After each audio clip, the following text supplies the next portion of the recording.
Hello everybody, my name is Shimaisa Karashi and today I'll be going over the data pre-processing from Module 3. So the objective of this assignment was to analyze healthcare data and identify meaningful trends and statistics. The datasets included the CCI 2015 CSV file for clinical information and the assignment data patients CSV file, which contained the patient's details, and the assignment data claims for claims information. These datasets were loaded onto a database, and the SQL queries were used for analysis.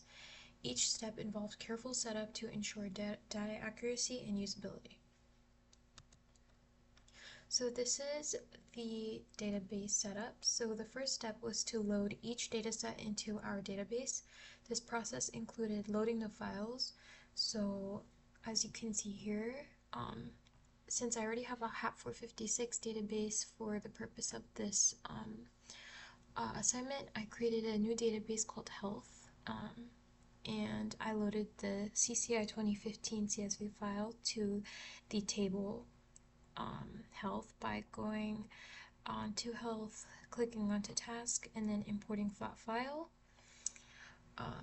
I then selected the column names and data types, so each column was assigned to a proper name and data type based on the content. This ensured compatibility and consistency across the datasets.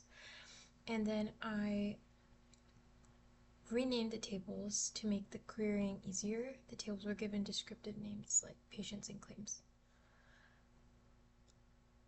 And this is continued for each file, dataset file that we had to import. So for the assignment data patients, I modified the columns based on the files here, as you can see. And then we renamed the tables to DBO patients, DBO CCI 2015, and DBO claims.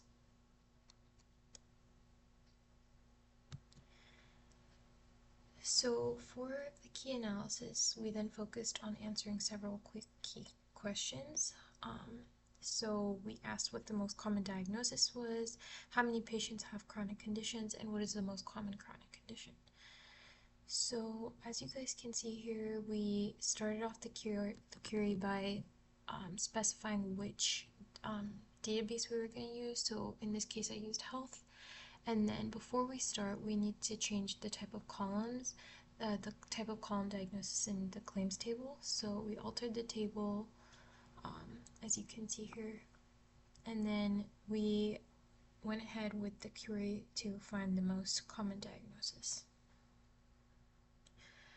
So to do this, we use the codes like count to find the occurrences of each diagnosis, group by to group the rows by the diagnosis column, and order by and descend for sorting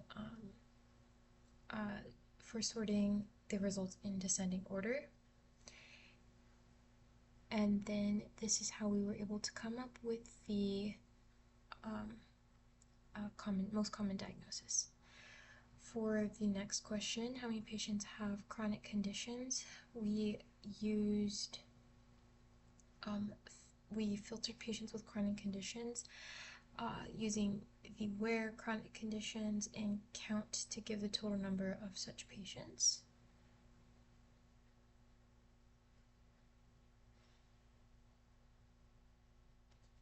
And the same thing goes here, where we were able to use order by descent to find the results in descending order. We used the where to find the total number of these patients, and we selected the specific conditions that we needed, and we were able to find the results through that. For the financial data set queries, we asked about the minimum, maximum, average, and standard deviation of billed amounts, and the median of billed amounts. So for the minimum and maximum, we found the smallest and largest billed amounts. For the average, we calculate the average billed amounts, and for the standard deviations, we compute the standard deviation showing variability.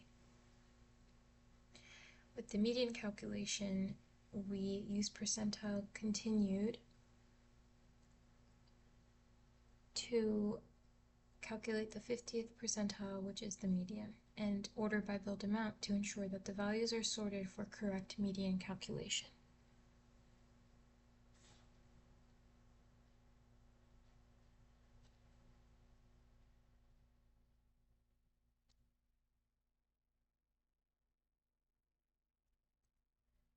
So we calculated the minimum, maximum, average, and standard deviation to understand the range and variability of billing amounts, and we also computed the median, which offers an insight into the central tendency unaffected by extreme values. These calculations were vital for assessing the financial burden on patients and the healthcare system. For patient demographics, we went about finding the total number of patients by counting rows in the patients table. We determined the dataset scope. We found the number of Hispanic patients by using a conditional query where we filtered and counted the Hispanic patients and the most common non-Hispanic first names. To identify trends, we found the most frequent non-Hispanic first names in the database.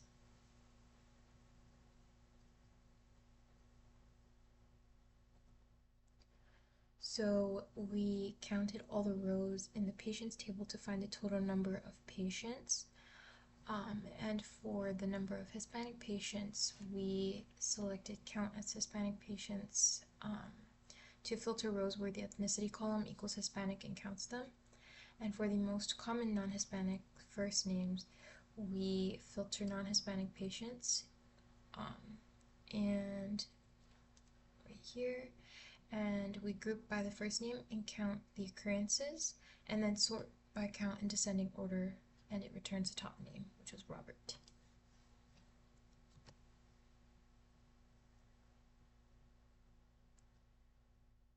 For patient age analysis, we calculated the current age of each patient based on their date of birth. Then we determined the minimum, maximum, and average ages to better understand the population demographics. This step provided insight into the age range of patients and helped correlate with other trends like diagnosis or billing.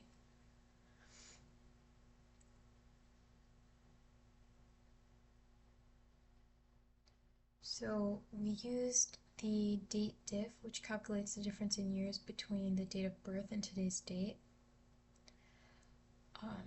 And the get date assigns this value to a new column called age.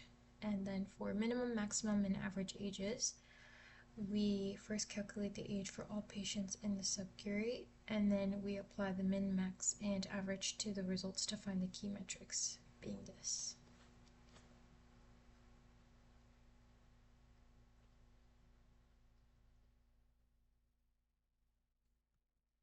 In conclusion, we were able to summarize the key findings, and the analysis revealed the most common diagnosis in chronic conditions, highlighting critical health trends.